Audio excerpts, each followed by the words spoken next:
Olá! No vídeo de hoje nós vamos conversar sobre a exceção. Exceção que nada mais é do que a defesa.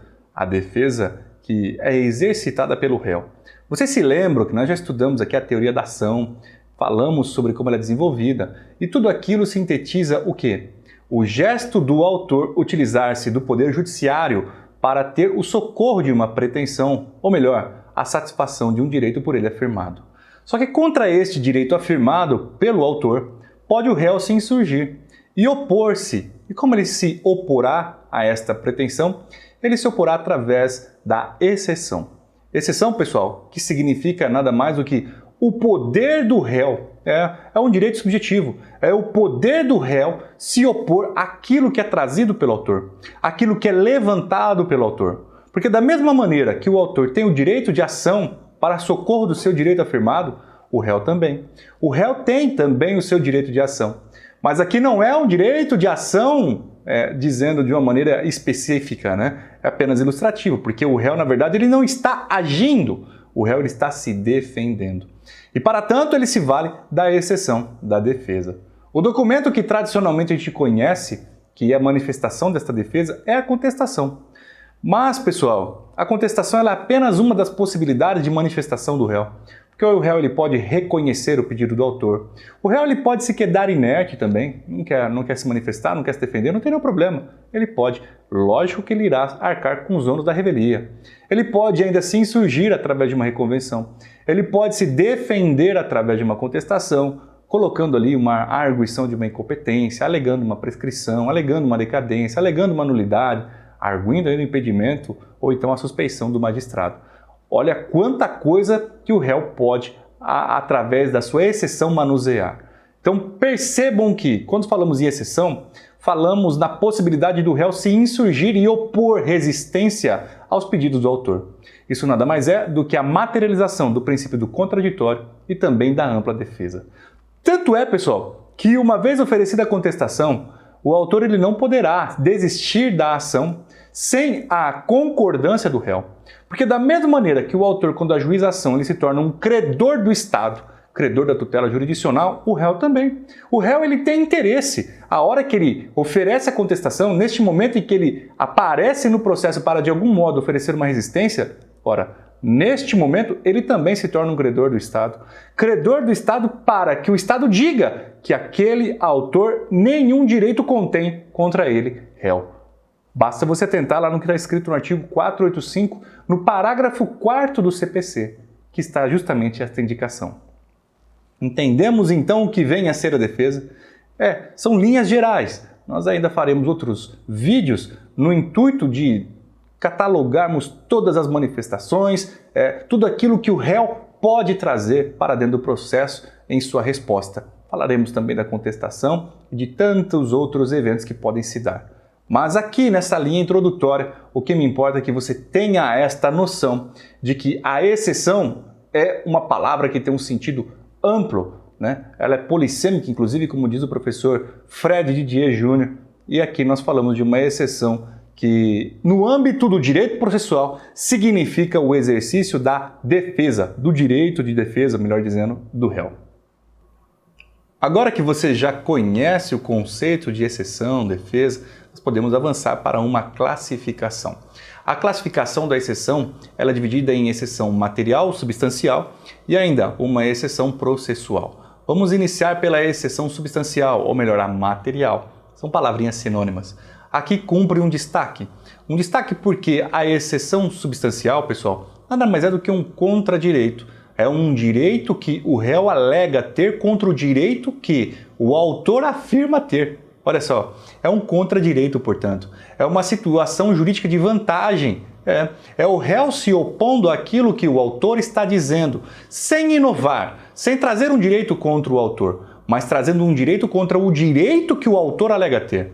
O professor Fred Didier ainda cita que é uma espécie de antídoto para o veneno, é o próprio veneno contra o veneno. Pois é, quando nós falamos em exceção substancial, portanto, quando falamos em um contradireito, nós falamos em uma espécie de veneno contra o próprio veneno. Por isso, é um contradireito. É um direito do réu contra o direito que o autor afirma ter. Por isso, uma exceção substancial. Nós não podemos aqui confundir a exceção substancial com a objeção substancial. Por quê? Porque na exceção substancial são situações que o réu tem o dever de levar ao órgão judicante, porque ele não pode conhecer de ofício. Um pagamento, uma exceção de um contrato não cumprido, um direito de retenção, ainda uma prescrição. Embora a prescrição seja uma exceção, né? Porque a prescrição ela pode sim ser conhecida de ofício pelo órgão judicante. É uma exceção das exceções substanciais que podem ser alegadas pelo réu e devem ser, né? O que diferencia uma exceção substancial da objeção, pessoal, nada mais é do que a possibilidade do conhecimento de ofício. Porque a objeção substancial, o juiz não só pode, como ele deve de ofício conhecer dessas questões. Nós chamamos então de objeção substancial situações da qual o órgão judicante ele de ofício irá conhecer e irá decidir após a prévia oitiva das partes em razão do princípio do contraditório na sua acepção substancial também, né? Que impõe o dever de consulta ao órgão jurisdicional, evitando o proferir de decisões surpresa. Meus caros, vamos então atentar ao que eu estou dizendo dessa diferenciação. A objeção substancial são hipóteses da qual o juiz de ofício pode resolver, pode conhecer, pode resolver, independente de provocação. Um exemplo, professor? Vamos imaginar questões de nulidade absoluta. 166, 167, a simulação absoluta que está lá no Código Civil. Cláusulas nulas de pleno direito, conforme está no artigo 51 do Código de Defesa do Consumidor. São todas situações em que o juiz de ofício irá conhecer, independentemente de provocação das partes. Vale um parêntese aqui para chamar a tua atenção aí, porque o STJ, em uma esdrúxula súmula numerada de 381, o número 381 leva esse enunciado sumular do STJ, é de todo esdrúxulo e totalmente inconstitucional, porque cria uma situação jurídica como se ele fosse um legislador positivo, dizendo que nos contratos bancários o juiz não pode declarar cláusulas nulas de ofício, ele depende de provocação. Criando aí um monstro jurídico, uma aberração jurídica, sem qualquer fundamento legal. É uma súmula, portanto, eivada de inconstitucionalidade, que fica aqui o nosso questionamento do porquê da súmula, né? E a razão dela existir. Não tem qualquer razão. É uma súmula completamente desprovida de juridicidade. Porque se é nulo de pleno direito, é nulo absolutamente. Se é nulo absolutamente, ora, o órgão judicante não só pode, STJ, como deve conhecer de ofício. São questões da qual nós temos as objeções substanciais. Ok? Está matada essa dúvida? A exceção substancial depende de provocação da parte e elas oferecem resistências ao direito do réu. Objeções substanciais, elas são situações que podem ser conhecidas e devem ser conhecidas de ofício pelo juiz, independentemente de provocação da parte. Esse debate veio à tona, pessoal, simplesmente por causa da fazenda pública, né? Nas ações de execução que se ajuizam, aliás, sim, colocam, se protocolizam, se propõem, ajuizam exceções de pré-executividade. E aí ficou uma discussão em razão. É exceção ou é objeção? É objeção ou é exceção? O juiz pode conhecer ou não pode conhecer? Depende de penhora do juiz ou não depende? E aí ficamos nesse entrave durante anos e até hoje não se resolveu essa celeuma, se pode ou não pode. Mas a questão é evidente, né? A questão é evidente que, tratando-se de uma questão de nulidade, ou melhor, tratando de uma questão da qual o juiz deve conhecer de ofício, meus caros, ele tem que conhecer. E ainda, tratando-se de uma questão da qual o réu ainda não alegou, quer dizer que não houve os efeitos da preclusão. A matéria ainda não foi enfrentada pelo órgão judicante. Se é exceção, se é objeção, pouco importa. Se é a primeira vez que o órgão judicante vai conhecer da matéria, ele tem que conhecer. Ok? Tudo bem então? Delimitamos? E essa celeuma é enfrentada pelo professor Fred Didier no seu livro, no curso de Direito Processual Civil, volume 1. É de bom grado que vocês tenham conhecimento dessas especificações acerca da nomenclatura. Pessoal, avançando aqui na nossa classificação, a exceção substancial, ela ainda pode ser direta ou indireta. Direta ela será, né, na matéria de defesa, quando o réu apenas se opõe, alegando que aquele fato ele não ocorreu, ele não existiu. Isso aqui nós já vimos. Mas nós temos ainda a possibilidade dela ser indireta. Indireta será a defesa quando o réu alegar um fato impeditivo, modificativo ou extintivo do direito do autor. Perceba então que o réu ele não está dizendo que o fato não existiu. Ele não está dizendo que o direito do autor não existe, ou que o autor não tem direito. Ele simplesmente está opondo um fato da qual impede ou modifica ou ainda extingue a possibilidade do autor levar ao conhecimento do órgão judicante e receber a prestação de procedência da tutela jurisdicional. Meus caros, aqui como exemplo de uma exceção indireta, nós temos o pagamento.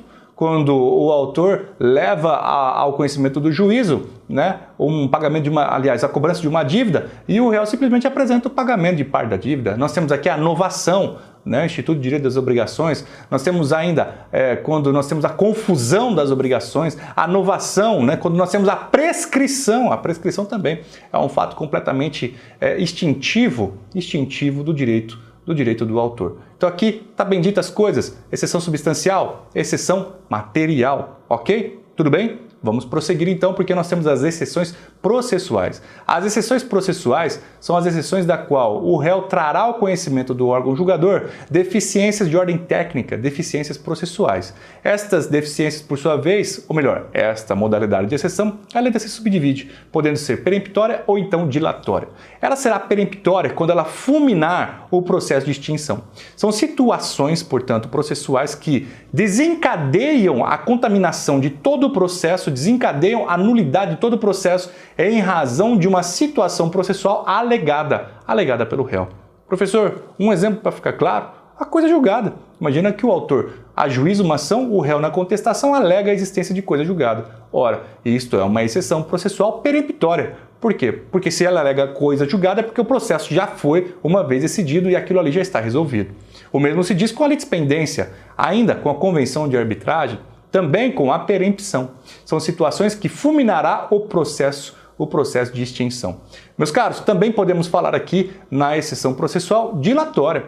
Dilatória será quando dilatar, procrastinar, protrair, postergar o andamento do processo. Por isso nós falamos em uma exceção processual dilatória. Vai haver apenas o alongamento do processo. Quando isso acontece? Quando o réu alega, por exemplo, na sua contestação, a deficiência técnica na procuração. Ora, o autor tinha que estar assistido e não está. Vai se pedir, então, que seja suprida esta nulidade relativa. Ainda, quando nós temos a arguição de incompetência relativa do juízo. Ora, se a incompetência relativa do juízo vai postergar mais uma vez, se decidirá se remete os autos ao juízo competente ou se então o juiz diz, não, eu sou competente, os autos permanecem. Percebam que protrai apenas o conhecimento do mérito, vai chutando, eu costumo dizer, né, dá um biquinho para frente, um totozinho na bola, empurra para frente, vamos decidir depois, vamos resolver essa questão técnica agora. Pessoal, a nulidade da citação também pode ser dita aqui e várias outras possibilidades que nós temos de exceções processuais dilatórias. Tá joia? Esse vídeo é apenas uma introdução à resposta do réu. Eu espero que você tenha curtido. Mais para frente, iremos fazer aqui outros vídeos falando dos requisitos da própria contestação. Falarei da reconvenção também. Explicarei sobre o princípio da eventualidade, o ônus da impugnação específica. Tudo isso ainda será trabalhado. Mas para hoje, e não te levar à exaustão, nós ficamos por aqui com esse vídeo introdutório. Eu espero que você tenha curtido, gostado. Se você gostou, então deixe o teu comentário. Ainda, coloque a sua curtida aí no nosso vídeo. Se inscreva no canal se você ainda não é. Siga-me nas redes sociais. Pessoal, compartilhe esse vídeo. Se você achou interessante, compartilhe com os teus amigos. Eu vou ficando por aqui e te vejo na próxima aula. Até mais!